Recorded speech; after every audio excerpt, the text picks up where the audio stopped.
Please feel free to use the chat feature to ask questions you have along the way and throughout the presentation.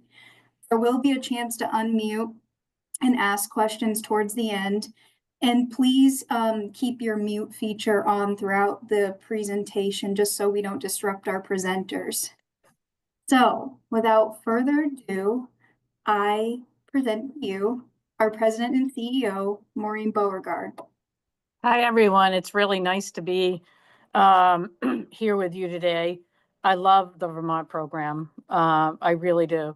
I'd be remiss if I didn't do a shout out and say hello to Mark Johnson and August Elliott. It's so good to see you both.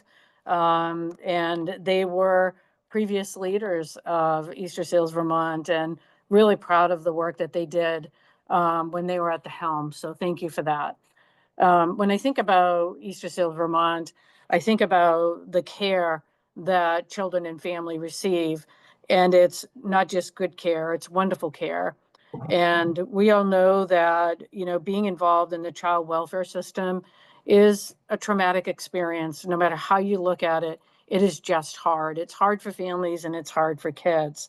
And I think that this staff really embody what it means to be in the seat of the advocate for children and families. And for that, I think I'm most grateful. We did a President's Award, and a woman named Leanna won it. And she does transportation for kids, from foster care to seeing a parent and then back. Maybe it's a supervised visit. And she was chosen because she understood the trauma and it is when you go and see a parent and then you have to leave. It's very traumatic for kids. It's traumatic going to see them because you don't know, and then when you leave, you don't know. And the care and concern that she showed as a transportation worker was extraordinary. And that really is indicative of all of Easterseals Vermont. I've shared with folks that I grew up in the foster system. I entered when I was 4 and stayed in it right straight through until I went off to school. And the reason I love this program is because of my experience, having experienced what it's like to not have these things, and then seeing Easterseals Vermont do them, not just good, but great, really gives me hope for kids and families that have to go through this very, very difficult experience. On the next slide, I'm going to show you across the state the impact that Easterseals Vermont is having. There are 6 program areas, and it's throughout the state. And I've been here 5 years. And when I learned about the Vermont program, I was just in awe. And then when I saw it was across the state, and the consistency in what happens in Newport and what happens in Brattleboro are the same, is really a testament to the hard work of the folks that work at Easterseals Vermont, plus the previous leaders that I spoke about. When we look at children, we can think about DCF and the partnership that Easterseals Vermont has with DCF. That is so important. I became a social worker, believe it or not, in New Hampshire. And I worked with children who were in placement. And as a worker for the state, I wanted to make sure that I had really good relationships with people out there doing some of the work. And I'm especially happy to see this partnership between Easterseals Vermont and DCF, because that's what it really takes. Nobody can do this alone. And I think it's wonderful that Vermont has it right.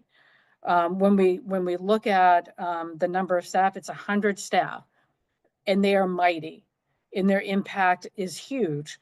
They touch 2,000 individuals a year. I visited a lot of the locations. The next time I go back, I'm going to go up north and visit locations up north. So I'm really proud to be able to be able to speak with you as a foster kid, as a social worker, and as president of Easterseals, because this is a very special program.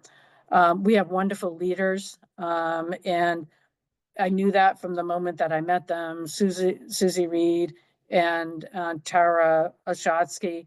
But I'm really happy to introduce Susie Reed, the Senior Director of Operations, and she's going to share more. I appreciate you taking the time, and I'm going to hang out and see what else this folks have to say. Thank you. Thank you, Maureen. So hi, I am Susie Reed, and I am Senior Director of Operations with Easterseals Vermont, as Maureen said. I've been with Easterseals Vermont now for 20 years, and over that time, I have seen our programs grow across the state, both in locations and in the array of programs and services that we're able to provide. Today, specifically, I'm talking about our Child and Family Supports program. Child and Family Support services are offered at all 11 of our locations across the state and is our largest contract with the state of Vermont. In collaborating with the Department for Children and Families, we work with parents and their children from birth to age 18 who are involved in the Vermont Child Protection System, or DCF Family Services. On the next slide, you'll learn more about the scope of the programs and interventions.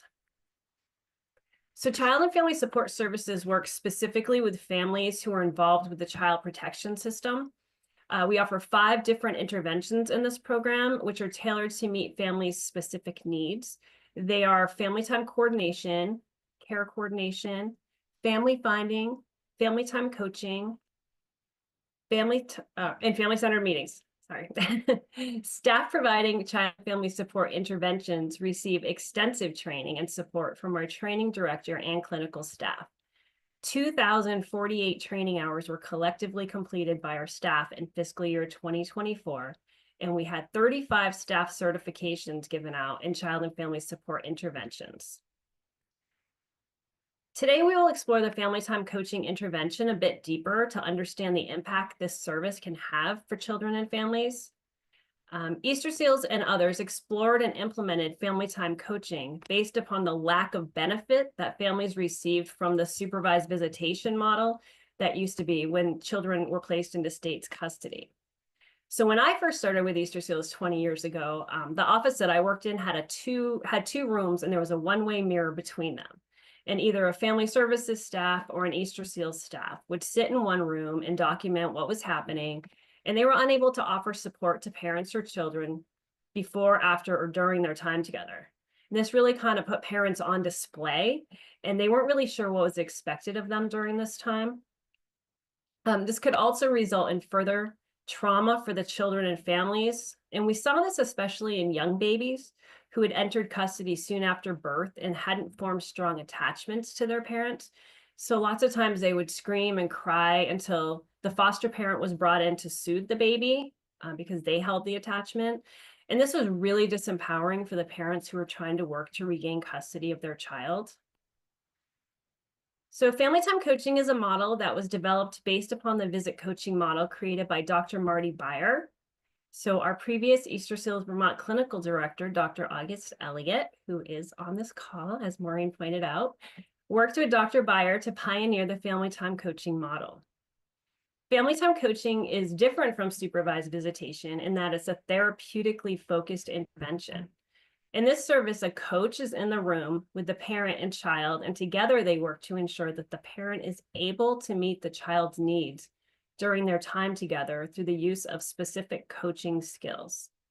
So a few examples of these skills are wondering. So you might say, I wonder if Johnny's crying because he's hungry or if he needs his diaper changed. Narration, which you speak from the child's point of view. So, Mommy, look at me. I'm smiling and trying to get your attention. Or modeling, which would be teaching the parent how to do something by doing it first, such as going through the steps of how to prepare a bottle. Family time coaching is a needs-based model, so it's focusing in on each child's specific needs. And it's considered parent education from the inside out because coaches are really supporting parents to strengthen their skills in the moment with their child. The family time coaching model has a pre-meeting before each session in which parents and the coach meet 15 to 30 minutes prior to the child arriving to discuss the plan for the day and to ensure the parent is able to put down anything they may have brought with them. And this looks like stress, worries, anger, so that they're able to be fully present with their child. Following the family time session, there's also a post meeting. And this is where the coach and parent discuss what went well, could they do differently next time, and all the notes are shared. Transparency is vitally important to ensure that the coach and the parent are able to build and maintain a strong rapport, so that even when the coach needs to give difficult feedback to the parent, the relationship can endure. Another significant difference in this model is the component of shared parenting meetings. So these are designed to support parents and foster parents to have a good working relationship to ensure consistency of care across all living situations for the child. This really reduces the trauma of the separation, and it helps children to see that all caregivers are working together to take care of them. These relationships have at times been known to last post-reunification, and this allows children to maintain support from those who cared for them during their time in custody and not have further loss. The family time coaching model has been adopted by the state of Vermont as their model for parent-child contact. This model, which was pioneered by Vermont Easterseals Clinical Director Dr. Elliott, is now a model that is taught and utilized across both this country and now internationally. And now you'll hear from Tanya Osachi. Hello, my name is Tanya Osachi, and I'm a Senior Director of Operations here in Vermont with Susie. I've been working for Easterseals for 31 years. I've seen many changes and many different programs over the years, and one of my all-time favorite programs is the Youth Development Program that we offer in 4 districts and serves youth between the ages of 14 and 23 who have spent at least one night in foster care. Unfortunately, there is nationwide data of youth exiting the foster care system that is pretty bleak. After reaching the age of 18, 20% of youth who were in foster care will instantly become homeless. And only half of foster youth who age out of the system will have some form of gainful employment by the time that they reach 24 years old. The Youth Development Program in Vermont helps youth transition to adulthood with the necessary supports to build productive and fulfilling lives. We provide services that are strength-based and fully driven by youth-identified goals. We do this by employing youth development coordinators who create ongoing relationships with youth, partnering with the youth to set goals, explore personal interests, connect youth to natural supports, and provide case management in order to have them transition into adulthood successfully. As well, youth development coordinators are allowed to obtain funding from our contractors to help the youth financially. For youth turning 18 or older, this financial help often takes the form of ensuring that their basic needs are met. This can include food, clothing, housing in the form of rent, deposits, utilities, and transportation such as bus passes, gas vouchers, insurance, or new tires. For youth aged 14 to 17, we work more preventatively with normalcy in mind for youth.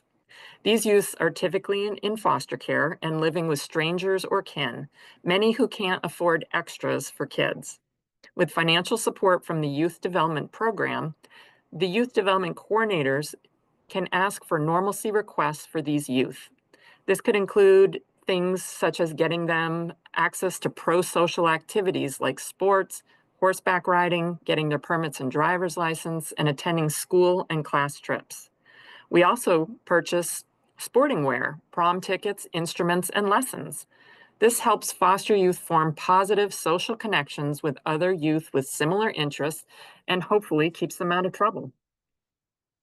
Allison Smith was part of our youth development program for about 8 years. She had the same youth development coordinator for 6 of those years. This allowed her to create a trusting, useful relationship with this youth development coordinator who helped her in so many ways. First, funding was found for Allison to take horseback riding lessons at a local stable. Then we were able to secure money for her to work at the stable, with the youth development program paying her for the work she did there so that there was no financial burden on the stable owner. Allison learned great work ethic there and was able to be around the animals that she loved. After working there for a while and turning 18, Allison needed a place to live. The youth development coordinator helped her to talk to the stable owner to see if she had an interest in being Allison's adult living partner so Allison could live with her. This did work out, and therefore Allison had a safe and trusted place to live.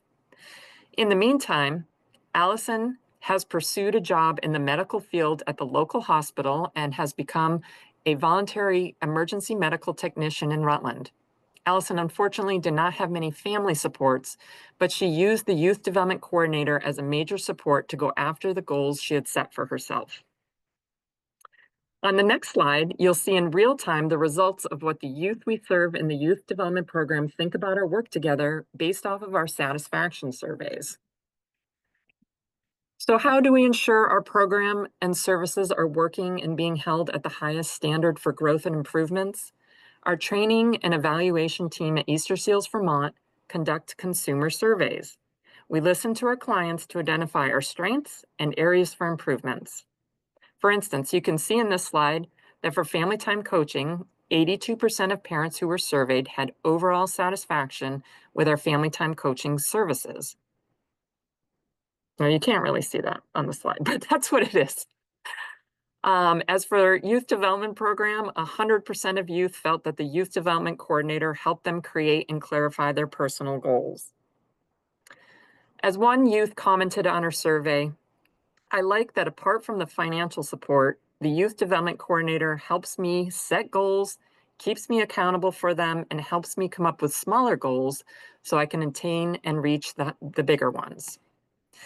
We are constantly taking what we learn from the feedback we get from families and youth, what has worked well and what didn't work for them, to better enhance our services and training programs. So we realize that Susie and I and Maureen have given you all a fair amount of information today. So now we would like to give you some space and time to ask any questions that you might have about our programs. Thank you, Tanya. All right, so we're going to stop sharing for now, and feel free to raise your hand, unmute, or plop any questions you have in the chat. It looks like we might have a couple. Oh, We did have a question in the chat, Devin. That was, does DCYF operate under funding that could be affected by cuts from DC? That's a great question, Jamie Stanton. I think that, you know, we all have those worries.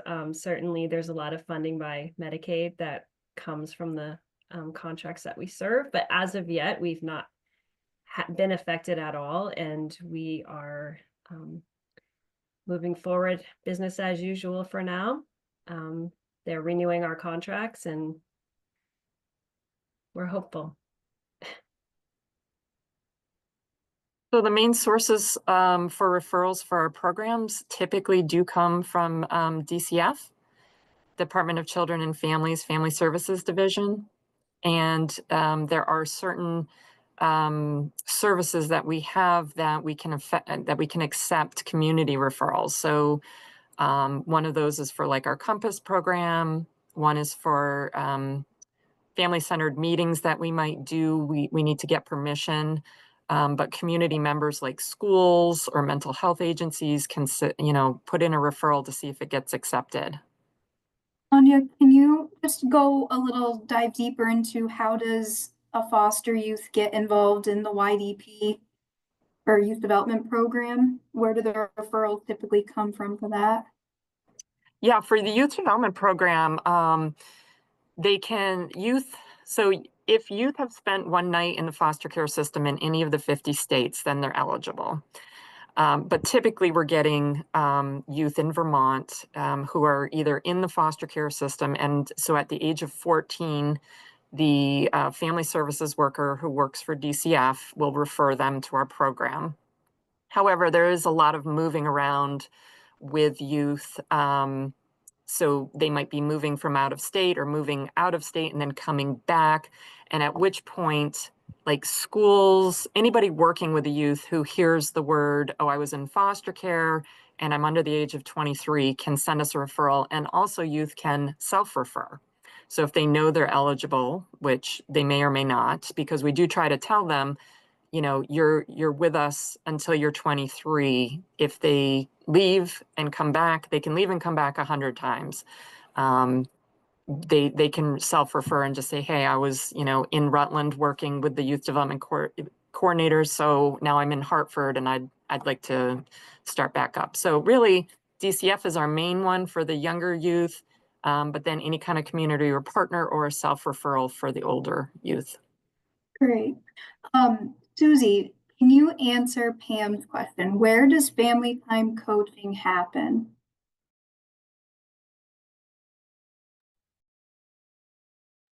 Certainly, Devin. So family time coaching, I mean, we have quite a few of our staff here who provide family time coaching. And ideally with the family time coaching model, you want it to be in the most natural setting possible. Such the family home where the child is comfortable is really ideal. However, a lot of times that's not able to happen. Perhaps the parents or caregivers are unhoused, or there's other people living in the home that aren't safe. And we also worry about our staff safety as well, if they're in the community, depending on the situation for the child. So we do have family time coaching rooms. In most of our offices, we have at least 1 or 2 rooms. And then in some districts, we also either use a church or a community space in addition to or as our main family time coaching space. It's our goal to really make these family time coaching spaces comfortable. We try to have rocking chairs for moms with new babies. We have soft lighting, we have toys and games, so they have things to do while they're together.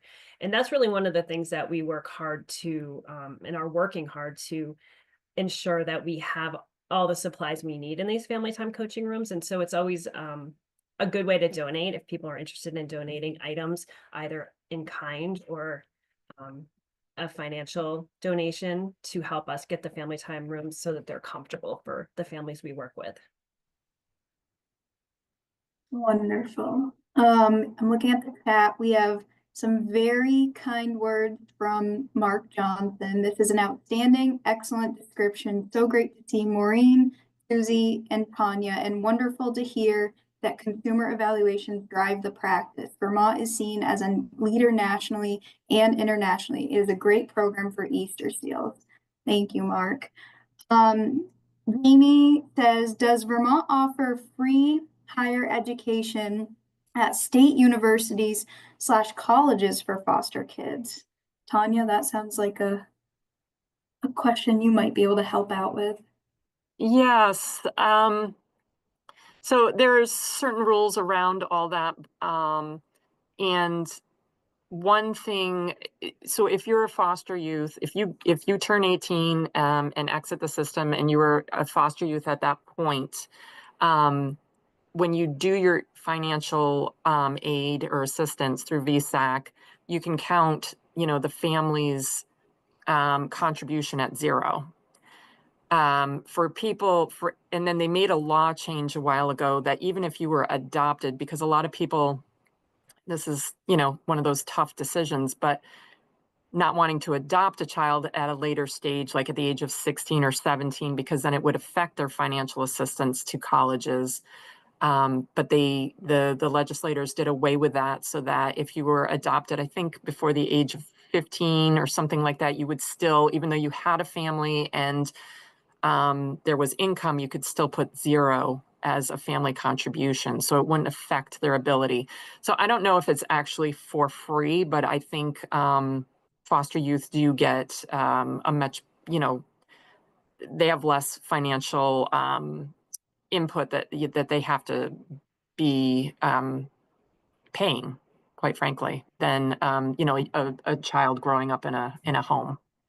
So there's a lot of ins and outs with that, but VSAC is a great resource for that, and they know all those laws and rules. I'm on the periphery, so but that is the case. They get a much more financial aid. Yeah, that's great. Scott Power wants to know, how long do families typically participate in our family time coaching service? Susie? Yeah, so thank you, Scott, for the question. That's actually it's a difficult question to answer because our contracts have limits on how long they would like family time coaching to be with a family. So our contract with the state says that it's a limited time service, 6 months to a year, perhaps. We're supposed to start looking at it at 6 months. When you think about children in foster care, there's also the fact that they deserve to know, what their permanency outcome will be. And so there's laws around children needing to find permanency once they've been in foster care for 22 months. And so it doesn't happen, obviously, because the courts are very backed up and it's much more complicated than that, but that is the law. And so the hope is that parents will come into family time coaching, start with a coach, and then work into having unsupported time and move away from needing a coach. Or that they would come into family time coaching, work with a coach, and perhaps they say, I'm not in a place right now in my life where I'm going to be able to do this in the time frame my child needs, and then make a decision for their child to have different permanency outcomes aside from being in their care. I guess I'm talking around this question, Scott, because the time varies everywhere. In some offices, we've had family time coaching open for years because it's complicated for each child. Whereas in other places, we have been able to be successful and see parents come in, start with coaching, maybe step down, not need as much hands-on coaching, move to unsupported time or time supported by natural supports, and then be able to reunify with their child. So it's really very specific to each child and each family that we work with. Scott does have a follow-up question. Do families referred to you by DCF come to Easterseals Vermont with an open mind and willingness to learn, or do they come with some skepticism? That's a good one. Yes. All of Both. the above. All of the above. All of the above. All right, I'm gonna try to make sure we just stick to our time. So we're going to start back up, and thank you all for those questions. All right. So, oops, it kicked me off.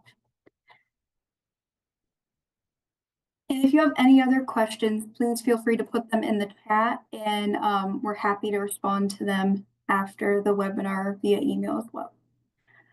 So if you've been a supporter of Easterseals Vermont, here are some of the impacts that you have made or could make for children and family time coaching or foster youth like Allison. As little as $45 could provide a foster youth with a haircut, which is a basic need that helps improve their self-esteem tremendously. Or as much as $1,200 could provide car insurance coverage for a foster youth to be able to safely commute to their job in order to help provide for themselves. In addition to monetary gifts, there's a couple of other ways that you can help support Easterseals Vermont.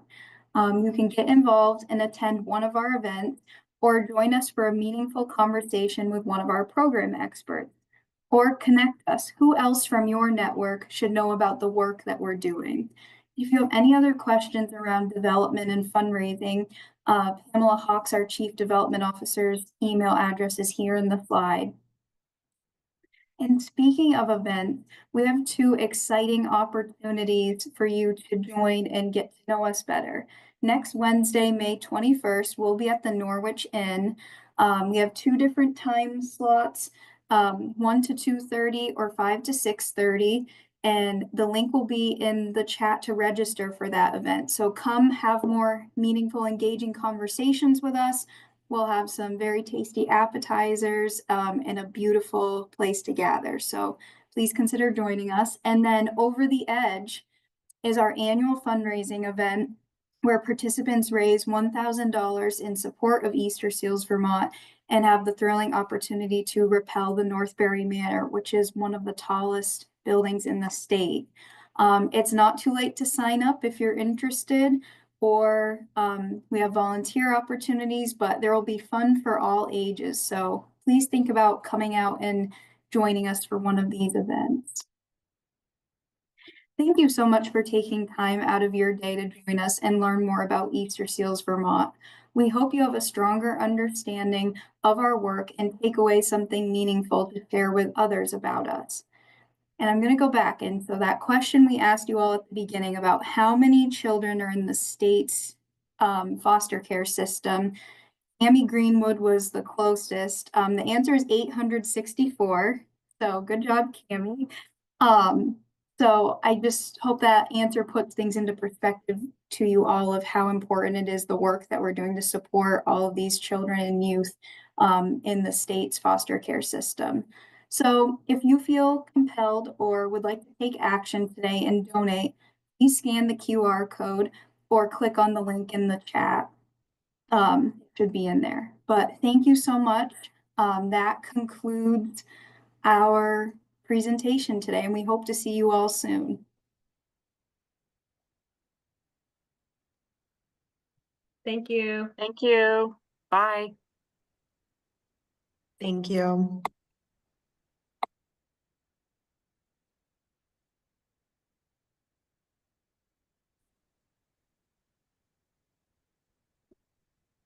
Hi, Mark. Hi, Mark. You don't have sound. Can't hear you. Let's see if I can ask him to. I don't think he's muted. He's not muted.